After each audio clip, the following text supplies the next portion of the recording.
Radio Insani, inspiratif, santun, dan islami.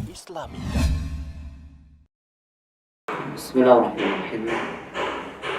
Alhamdulillahirabbil alamin wa bihi nasta'inu ala umuri dunya waddin. Sallallahu ala nabiyyina Muhammad wa ala alihi wa ashabihi wa man tabi'ahum bi ihsanin ila yaumiddin, amma ba'd. Alhamdulillah, kita panjatkan rasa syukur kita kepada Allah Tabaraka wa Ta'ala yang telah menjadikan ibadah salat sebagai salah satu sarana penghubung kita untuk bisa bermunajat, untuk bisa memohon, untuk bisa meminta kepada Zat yang telah menciptakan kita semuanya. Salawat serta salam semoga senantiasa terlimpahkan kepada suri tauladan kita Nabi Agung Muhammad SAW yang telah mengajari kita semuanya bagaimana cara mengerjakan ibadah salat yang benar, di mana beliau mengajarkan kepada para sahabatnya yang tentunya agar disampaikan kepada generasi yang setelahnya. Nabi kita SAW mengajari ibadah salat sampai beliau berdiri di atas mimbar. Ya, ini menunjukkan bagaimana begitu perhatiannya Nabi kita SAW terhadap ibadah salat ini. Ya, beliau mengajari baik dengan perbuatan maupun dengan ucapan beliau. Dan semoga salawat senantiasa berlanjut kepada keluarga beliau, kepada para sahabatnya, serta kepada umatnya yang tetap setia di atas ajarannya hingga hari akhir nanti. Para pendengar yang rahmat Allah SWT dan juga para pemirsa yang semoga senantiasa mendapatkan keberkahan dari Allah Tabaraka wa Ta'ala. Pada pertemuan yang kedua ini kita akan belajar kembali berkaitan masalah ahkamul imamah, yaitu hukum seputar menjadi imam salat, yang insyaallah akan kita bagi menjadi beberapa kajian ke depan. Para pendengar rahmatullah SWT, kita mengetahui di antara sekian banyak doa yang diajarkan oleh Allah SWT di dalam kitabnya adalah doa yang Allah SWT sebutkan di dalam surat Furqan ayat 74. Allah mengatakan, walladzina yaquluna rabbana hab lana min azwajina wa dhurriyyatina qurrata a'yun waj'al lil muttaqina imama. Dan orang-orang yang mengatakan, wahai Rabb kami, anugerahkanlah kepada kami dan kepada istri-istri kami dan juga anak keturunan kami sebagai penyejuk pandangan mata. Lalu Allah SWT mengajarkan kepada kita untuk berdoa, waj'alna lil muttaqina imama, dan jadikanlah kami sebagai imam bagi orang-orang yang bertakwa. Kita mengetahui masuk di dalam masalah ini ialah ketika seseorang menjadi imamatu fid din, ya, imam di dalam masalah agama. Dan masuk yang pertama kali imamatu fid din adalah imamatul uzma, imam yang paling besar, yaitu pemimpin kaum muslimin, ya, yang kalau pada zaman dahulu identik dengan khalifah, ya, atau sultan, ya. Ini termasuk bagian dari doa yang diajarkan oleh Allah SWT, yang kita diajarkan untuk memohon, meminta untuk dijadikan sebagai imam bagi orang-orang yang bertakwa. Dan dari sekian banyak pemimpin yang ada atau imam, maka ada satu pekerjaan agama, wadhifatul din, ya, pekerjaan yang ada dalam agama yang sangat mulia, yang sangat agung, yaitu ketika seseorang menjadi imam salat. Manakala ada orang menjadi imam bagi jamaahnya, jamaah masjidnya atau jamaah lingkungannya, maka ini merupakan sebuah pekerjaan agama yang memiliki keutamaan yang luar biasa. Di dalam sebuah hadis Nabi kita sallallahu alaihi wasallam mengatakan, "Thalathatu ala quthbani al-misk yaumal qiyamah." Ada 3 golongan, kata Nabi sallallahu alaihi wasallam, yang kelak pada hari kiamat dirinya akan diliputi dengan pasir atau debu yang terbuat dari minyak kasturi, akan dikelilingi. Di antara salah satunya dari 3 golongan tersebut adalah Nabi mengatakan, rajulun amma qauman wa hum bihi radun, yaitu seseorang yang menjadi imam sebuah kaum, yang dirinya menjadi imam untuk jamaahnya, jamaah masjid, jamaah musola, atau siapapun, dengan catatan jamaahnya merasa ridho dengan imam yang ia lakukan. Hadis riwayat Imam Tirmidzi dan Imam Ahmad. Dalam hadis ini setidaknya memberikan sebuah keutamaan bagi orang yang menjadi imam di dalam salatnya. Ya, dalam hadis yang lain Nabi kita sallallahu alaihi wasallam juga menjelaskan bahwa orang yang menjadi imam dalam salat, ana lahu minal ajri mithla ajri man shalla khalfahu. Dalam hadis yang lain Nabi sallallahu alaihi wasallam mengatakan bahwa orang yang menjadi imam maka dia akan memperoleh pahala. Dia akan mendapatkan pahala sebanyak orang yang salat di belakangnya. Ini merupakan sebuah keutamaan dan kemuliaan bagi seseorang yang menjadi imam di dalam salat. Ya, hadis riwayat Imam Abu Dawud, Imam Nasa'i dan yang lainnya. Ya, 2 hadis ini setidaknya sedikit memberikan sebuah motivasi bagi kita semuanya untuk mau menjadi seorang imam di dalam salat. Namun yang perlu kita ketahui dalam masalah ini, bahwa ketika menjadi imam di dalam salat merupakan pekerjaan dalam masalah agama yang mana imam tersebut memiliki tanggung jawab yang sangat besar, karena sebagaimana dikatakan oleh para ulama, al-imamu dhamin, imam dalam salat adalah sebagai penjamin keabsahan, ketidaksahan atau kesahannya jamaah salatnya. Oleh sebab itu, ketika kita sekarang mengetahui tentang keutamaan menjadi imam dalam salat yang adanya kebaikan yang begitu banyak yang disiapkan oleh Allah Subhanahu wa taala, namun yang patut kita tahui bahwa di samping memiliki keutamaan, juga di pundak seorang imam dalam salat ada sebuah tanggung jawab yang begitu besar. Ya, dia adalah sebagai penjamin yang akan menjadikan sah tidaknya salat yang ada di belakangnya. Ya.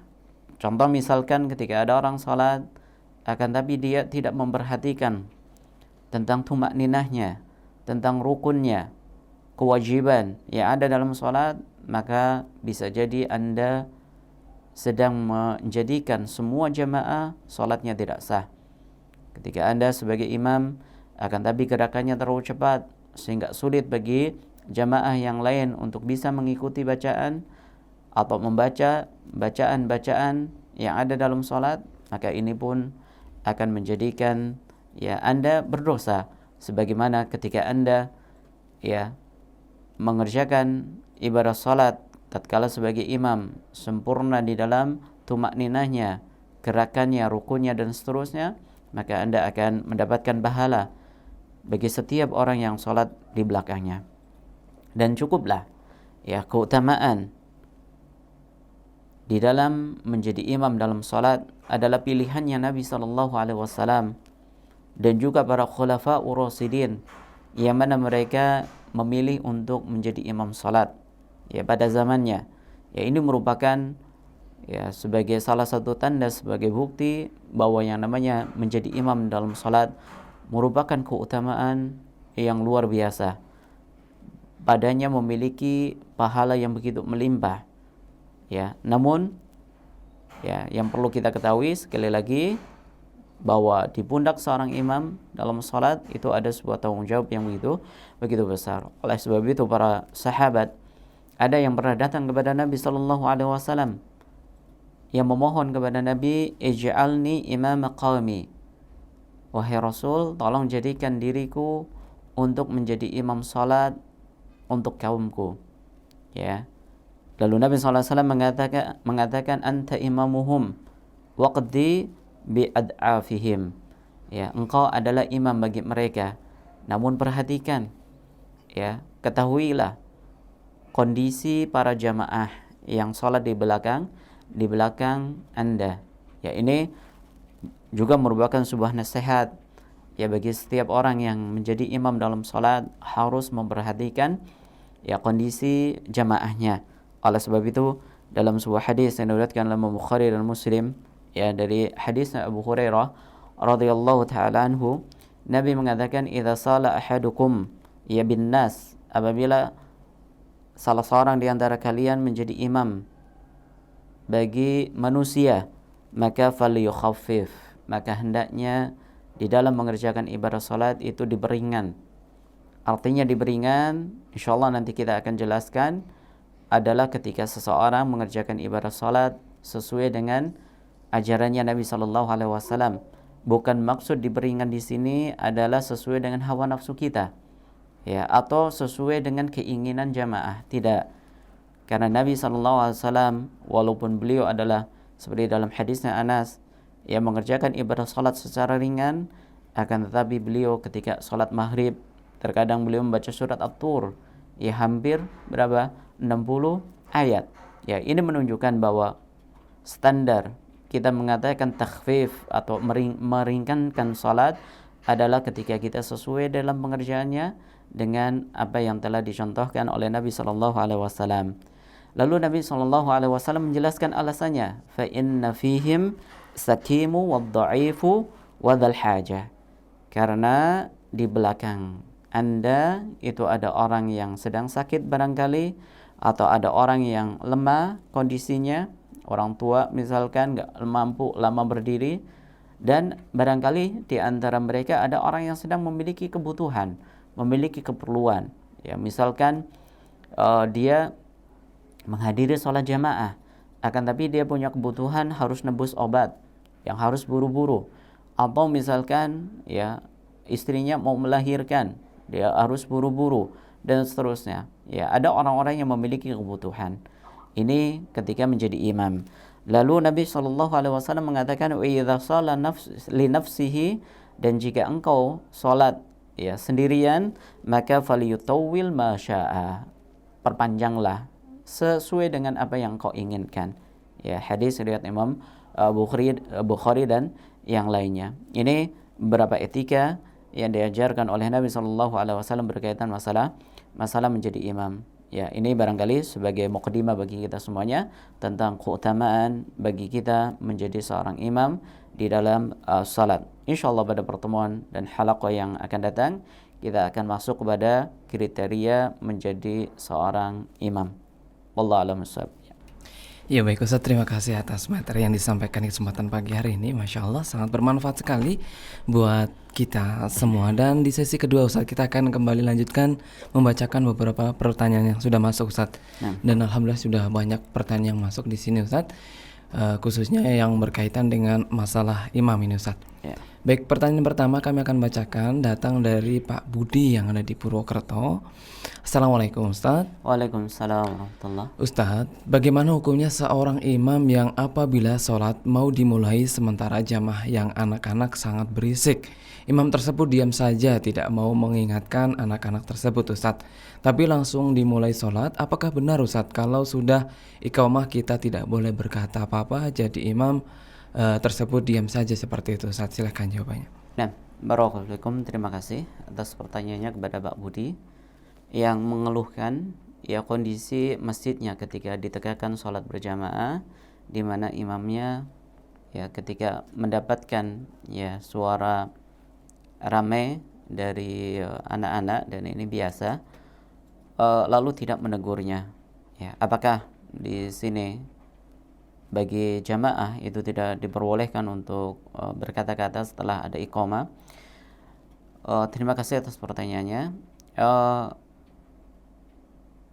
Ketika kita menjumpai ada anak-anak yang berisik ketika menghadiri sholat berjamaah, maka kita harus sinergi antara imam dan juga jamaah. Jadi ini sebenarnya tugas kita semuanya, bukan hanya tugas imam, akan tapi tentunya imam yang memiliki wewenang lebih besar dalam masalah ini untuk menertibkan, untuk menertibkan dan juga mengingatkan kepada para jamaah untuk yang misalkan memegang HP untuk di silent, karena nanti akan mengganggu ya, apalagi kalau sampai di tengah sholat kemudian ada musiknya ya yang keluar dari suara panggilan dan seterusnya, tentunya ini akan mengganggu dan akan memecah konsentrasi.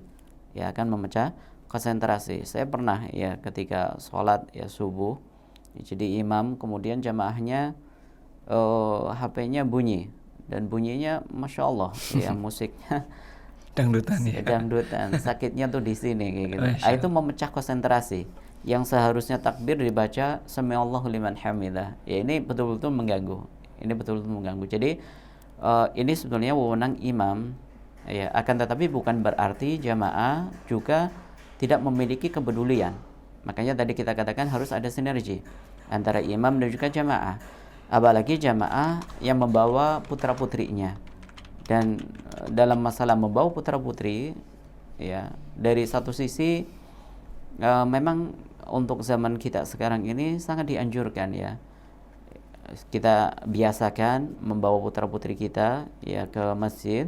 Akan tapi tentunya yang namanya anak-anak ketika sudah bertemu berkumpul dengan teman-temannya, mereka kadang sulit dikontrol. Jadi kita kondisikan ya. Tujuannya adalah tentunya untuk mengajari mereka untuk akrab dengan masjid ya. Jadi dalam masalah ini juga kita memberikan nasihat kepada kita semuanya dan juga para takmir ya, ketika menjumpai ada anak-anak yang berisik dalam masjid, dari satu sisi jangan menghardik mereka ya, memarahi mereka dan seterusnya, karena ini nanti akan memberikan efek ya buruk kepada mereka, akan terekam dalam ingatan mereka untuk tidak mau lagi ke masjid. Jadi biarkan mereka, akan tapi kondisikan. Jadi untuk masalah yang pertama adalah ini harus disinergikan antara jamaah dan juga imam. Kemudian untuk masalah apakah jamaah ketika ada iqamah salat atau sudah dikumandangkan iqamah salat tidak boleh berbicara, tidak benar. Jadi yang menjadikan kita tidak boleh melakukan yang tadinya dilarang adalah ketika kita sudah takbiratul ihram. Makanya istilah yang diberikan oleh para ulama adalah apa? Miftahu salat tuhur wa tahrimuha takbir wa tahliluha taslim. Ya, dalam sebuah hadis Nabi sallallahu alaihi wasallam mengatakan kunci salat itu adalah bersuci. Adapun yang mengharamkannya adalah takbiratul ihram. Artinya kita nggak boleh berbicara, nggak boleh melakukan yang tadinya dibolehkan sebelum salat, itu dilarang ketika sudah takbiratul ihram. Jadi sebelum takbiratul ihram ya kita sebelum takbiratul ihram maka boleh kita ya misalkan membawa putra kita, akan tapi berisik ya, bisa kita mundur kemudian kita kondisikan. Wallahu a'lam bishawab ya. Iya Ustaz, terima kasih Masya Allah. Tapi masih yang jadi pertanyaan juga Ustaz, mungkin ketika